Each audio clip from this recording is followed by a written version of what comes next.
Expliquez-nous, Nicolas. Elisabeth Borne a présenté hier les 10 projets de développement de l'hydrogène que l'État va soutenir. La France souhaite devenir un leader mondial de cette énergie propre. Oui, de cette énergie qui peut devenir propre, à vrai dire, puisque pour l'instant, elle ne l'est pas. On fabrique l'hydrogène avec du gaz essentiellement, mais demain, on fabriquera l'hydrogène avec de l'électricité elle-même produite par le solaire ou les éoliennes, et on pourra parler à ce moment-là d'une énergie propre et abondante. C'est ce dont tout le monde rêve. On parle de l'hydrogène vert qui remplacera bientôt demain l'hydrogène gris qu'on utilise aujourd'hui. La France va donc investir 9 milliards d'euros dans la filière. Oui, ce qui place effectivement notre pays parmi ceux qui vont dépenser le plus d'argent, juste derrière l'Allemagne. L'annonce de ces investissements avait été faite il y a exactement 2 ans dans le cadre du plan de relance post-Covid.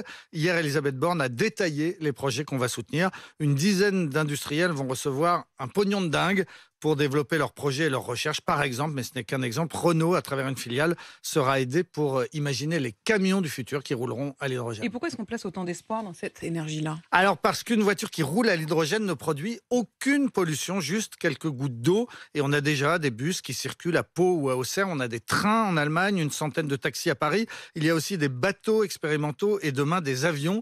Airbus investit des sommes folles dans la conception des avions à hydrogène. Hydrogène, c'est le projet zéro émission. Airbus imagine qu'il pourrait voler dès 2035, c'est-à-dire très bientôt. L'avionneur n'a pas encore tranché entre 3 projets.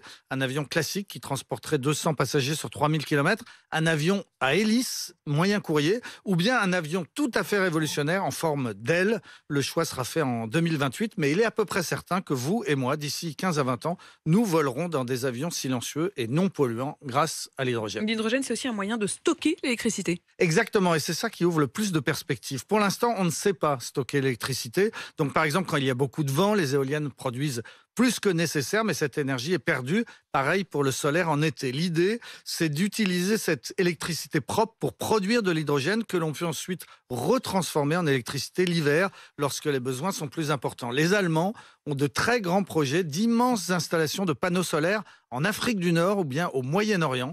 L'électricité permettrait de produire sur place de l'hydrogène sous forme liquide et cet hydrogène liquide serait transporté vers l'Europe à travers des pipelines. Est-ce qu'on maîtrise vraiment toutes ces technologies ? Eh bien oui, c'est le paradoxe. Tout cela est techniquement au point depuis très longtemps. La pile à hydrogène a été inventée en 1939. Ça fait donc 80 ans qu'on maîtrise cette technologie. Technologie qui est d'ailleurs assez simple. On obtient l'hydrogène à partir de l'eau en séparant l'oxygène de l'hydrogène. Ce n'est pas plus compliqué que ça, sauf que l'on n'a pas encore réussi à réduire les coûts.